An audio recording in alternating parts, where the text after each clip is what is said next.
नमस्ते and welcome दोस्तों, स्वागत है आपका मैड जोन में। हर साल हजारों बच्चों का सपना होता है टीचर बनने का, लेकिन उसमें से कुछ सिर्फ चुनिंदा लोग ही सक्सेसफुल हो पाते हैं अपने करियर में।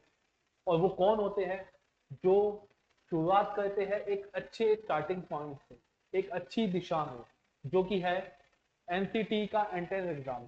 एनसीटी जो है national council for teacher education, जिसके जरिए आप टीचर बन सकते हैं। इस पूरी वीडियो में हम जानेंगे कि एनसीटी क्या है, क्या क्या इसके प्रोसीजर है और किस तरीके से स्टेप बाय स्टेप आप टीचर बन सकते हैं। इस पूरी वीडियो में वो सब चीजें हैं जो आपको जाननी चाहिए आपके अपकमिंग एनसीटी एग्जाम के लिए, क्योंकि बहुत से लोगों को इसका पता नहीं होता। तो चलिए स्टार्ट करते हैं। इस वीडियो में हम देखेंगे what is NCT, eligibility criteria, exam pattern, important date, college and institute across India जो एनसीटी से एफिलेटेड है, और करियर अपॉर्चुनिटीज। तो चलिए स्टार्ट करते हैं। What is NCT? एनसीटी क्या है? NCT national council for teacher education regulate teacher education India, जो टीचर एजुकेशन को रेगुलेट करती है ऑल ओवर इंडिया में। NCT national common entrance test, जो कि आज का हमारा टॉपिक है। National common entrance test is for admission into a 4 year integrated teacher program, जिसमें आप 4 साल के इंटीग्रेटेड टीचर प्रोग्राम में हिस्सा लेके एक टीचिंग डिग्री ले सकते हैं। एजुकेशन प्रोग्राम ITEP, ठीक है, जिसका दूसरा नाम है इंटीग्रेटेड टीचर एजुकेशन प्रोग्राम।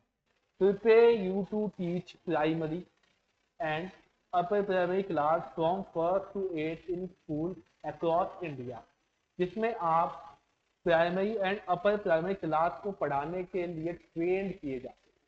ठीक है, चलिए स्टार्ट करते हैं। एलिजिबिलिटी क्राइटेरिया की अगर हम बात करें तो पास क्लास 12 विद 50% फॉर जनरल और 45% रिजर्व कैटेगरी, कि आप 12th पास होने चाहिए 50% मार्क्स के साथ, जो कि है जनरल कैटेगरी के लिए। और अगर आपके पास ST ST का कोटा है तो आपको 45% चाहिए इस एग्जाम में अपेयर होने के लिए। No strict upper age limit, some institute में सेट देयर ओन क्राइटेरिया। इस एग्जाम में अपेयर होने के लिए, इस एंट्रेंस टेस्ट में अपेयर होने के लिए आपकी कोई एज लिमिट नहीं होती, लेकिन कुछ जो इंस्टीट्यूट है वो अपना एज क्राइटेरिया दे सकते हैं। ठीक है, इंडियन नेशनल ओनली, सिर्फ इंडियंस के लिए है। Final year students can apply subject to document verification, जो फाइनल ईयर के स्टूडेंट्स है वो भी अप्लाई कर सकते हैं अपने डॉक्यूमेंट वेरीफाई करवा के। नेक्स्ट चलते हैं एग्जाम पैटर्न। एग्जाम पैटर्न क्या होता है? ऑनलाइन कंप्यूटर बेस्ड सीबीटी जिसे कहते हैं, कंप्यूटर बेस्ड ऑनलाइन एग्जाम आपका होगा। कितने? 3 घंटे की टाइम ड्यूरेशन होगी। क्वेश्चन होंगे 100 मार्क्स के।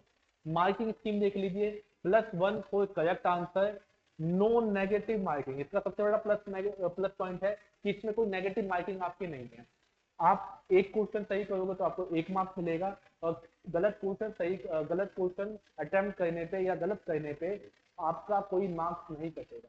यानी इसमें आप दिल खोल के क्वेश्चन को अटेम्प्ट कर सकते हैं बिना नेगेटिव मार्किंग की चिंता किए। नेक्स्ट चलते हैं। एग्जाम का पैटर्न कैसा होगा? Language 1 comprehension and grammar, language 2 comprehension. दो लैंग्वेज में आएगी, जिसमें आप एक में इंग्लिश ले सकते हैं और एक में आप हिंदी ले सकते हैं।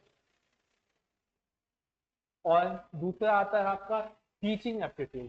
टीचिंग एप्टीट्यूड आपको पढ़ना पड़ेगा इसके लिए कि जब आप एज अ टीचर आपको कौन कौन सी चीजों का ख्याल रखना है, वो सब टीचिंग एप्टीट्यूड में आता है। कौन से सब्जेक्ट में आप एक क्लास में कैसे बिहेव करोगे, कैसे स्टूडेंट्स को पढ़ाओगे, वो सब टीचिंग एप्टीट्यूड में आता है, जो कि इस एग्जाम का इंपॉर्टेंट पॉइंट है। उसके बाद आता है आपका general awareness and reasoning. General awareness आएगी आपकी जीके, और लॉजिकल रीजनिंग आएगी जो थोड़ी बहुत मैथ से आपकी फेमिलियर होती है। उसके बाद आता है आपका एक domain subject based on class 12 subject. आपका एक डोमेन सब्जेक्ट होगा, एक मेन सब्जेक्ट होगा, जो कि आपका क्लास 12 में होना चाहिए। फॉर एग्जाम्पल, अगर आप कोई वो बनना चाहते हो, हिस्ट्री का टीचर बनना चाहते हो तो हिस्ट्री होनी चाहिए, पॉलिटी का टीचर बनना चाहते हो तो पॉलिटिक्स होनी चाहिए आपकी क्लास 12 में। तो जो आपके पास क्लास 12 में सब्जेक्ट होगा वही उसमें से आपको एक डोमेन सब्जेक्ट आपका चुनना होगा जिसमें आप टीचर बनना चाहते हैं। उसके बाद आप चलते हैं इंपॉर्टेंट डेट, एप्लीकेशन स्टार्ट फरवरी 2026। एक एस्टिमेशन है, ये कोई फिक्स डेट नहीं है कि आपकी जो एप्लीकेशन है वो 20 फरवरी 2026 से स्टार्ट हो सकती है। उसके बाद एप्लीकेशन जो एंड होगी वो 16 मार्च 2026 तक रहेगी, आपकी एंड हो सकती है। करेक्शन विंडो मार्च 18-19, और एग्जाम अप्रैल 29 के आसपास आपका एग्जाम होगा, जो कि आगे भी हो सकता है, लेकिन एस्टिमेटली इतना ही होगा। प्रोविजनल आंसर की आपकी मई 2026 में आ जाएगी, 20 मई तक आपकी आ सकती है, और फाइनल आंसर की आपकी जून 3 तक। रिजल्ट डिक्लेरेशन जून में हो जाएगा, जो कि 26 तारीख के आसपास का आपका रहेगा। ठीक है। उसके बाद colleges and institute across India, इन पहले हम इसको देख लेंगे कि जितनी भी ये डेट्स है ये एक्सपेक्टेड डेट्स है, क्योंकि हम प्रीवियस ईयर के जितने भी काम हुए हैं, जो डेट थी उसके अकॉर्डिंग हम लेके चले कि इस डेट के आसपास ही ये सारी चीजें होनी चाहिए। लेकिन सब्जेक्ट टू अदर थिंग्स, कि अगर कुछ और चीजें ना हुई देश में तो शायद ये डेट चेंज हो सकती है। तो ये डेट नहीं है, एक एक्सपेक्टेड डेट है कि इस महीने में ये आपकी काम हो जाएगा, आपकी एप्लीकेशन आ जाएगी, करेक्शन विंडो इस एप्लीकेशन के आसपास होगी। ठीक है। नेक्स्ट चलते हैं colleges and institute across India. जो एनसीईटी है, इसके इसके एफिलिएटेड कॉलेजेस इंडिया में कहा है, available in state like Delhi, Maharashtra, मतलब हर एक बड़े शहर में इसके कॉलेजेस है। दिल्ली, महाराष्ट्र, कर्नाटका, तमिलनाडु, उत्तर प्रदेश, बिहार, वेस्ट बंगाल, गुजरात। लेकिन जो एनसीटी का एग्जाम देते हैं उनका मेन मोटिव होता है दिल्ली के कॉलेजेस में एडमिशन लेना, मध्य प्रदेश एंड मोर। ठीक है। Institute institute government diet, district institute of education, जो गवर्नमेंट के डाइट होते हैं, डाइट, ठीक है, जो कि गवर्नमेंट के बेस पे होते हैं, और state university and SCERT affiliated college. कुछ प्राइवेट कॉलेजेस होते हैं जो एससीईआरटी से एफिलेटेड होते हैं। ठीक है। आपके स्टेट के जो होता है गवर्नमेंट उससे एफिलेटेड होते हैं। Private recognise teacher education institute, जो प्राइवेट होते हैं उनसे भी। अब इसमें डिफरेंस क्या होता है, जो गवर्नमेंट डाइट्स होती है वहां पे अगर आपके ज्यादा मार्क्स आते हैं, कट ऑफ होती है, अगर आपका उस कट ऑफ के अकॉर्डिंग गवर्नमेंट डाइट में नाम आ जाता है तो आपकी फीस कम लगती है और आपको और सुविधाएं मिलती है। तो स्टेट यूनिवर्सिटी में भी ऐसा ही होता है। ठीक है। और प्राइवेट रिकॉग्नाइज में होता है कि आपका एडमिशन एनसीटी के बेस पे हो जाता है, बट वो फीस अपने अकॉर्डिंग लेते हैं। तो जितने ज्यादा आप मार्क्स स्कोर करते हो, जितना ज्यादा आप कट ऑफ के अंदर आते हो, उतने ही आपके चांसेस हो जाते हैं गवर्नमेंट डाइट में लेने के या फिर स्टेट यूनिवर्सिटी में लेने के। ठीक है। नेक्स्ट चलते हैं colleges and institute across India. जो मेन मेन कॉलेजेस है इसके कौन से हैं, पहला है जामिया मिलिया इस्लामिया, जो कि न्यू दिल्ली में है। University of Mumbai, Bangalore university, Tamil Nadu teacher education colleges, Patna university and other, जो कि मेन मेन यूनिवर्सिटीज है, और दिल्ली के कई कॉलेजेस भी इसमें शामिल है। ठीक है। तो ये अपॉर्चुनिटी क्या है, बिकम अ प्राइमरी और अपर प्राइमरी स्कूल टीचर। इसे करने के बाद आप प्राइमरी और अपर प्राइमरी टीचर बन सकते हो। Eligible for CTET and state TET exam. CTET जो कि एक क्वालिफाइंग एग्जाम होता है, जब आप ये कोर्स कर लोगे, 4 साल का इंटीग्रेटेड कोर्स आप कर लेते हैं, तो आपको सीटेट जो कि सेंट्रल एलिजिबिलिटी टेस्ट होता है वो आपको पास करना होता है, जो कि क्वालिफाइंग होता है।